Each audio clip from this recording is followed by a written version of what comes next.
কিবা এটা কাম কৰিবলৈ বা কিবা সমস্যাত পৰিলে আমি সকলোৱে আনৰ পৰামৰ্শ লওঁ বা আনৰ লগত কথাটো আলোচনা কৰোঁ বা বিষয়টো আলোচনা কৰোঁ।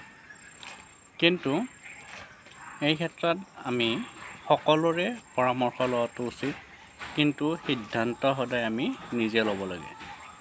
কোৱা হয় যে নিজৰ বুদ্ধি শনা, আনৰ বুদ্ধি ধনা।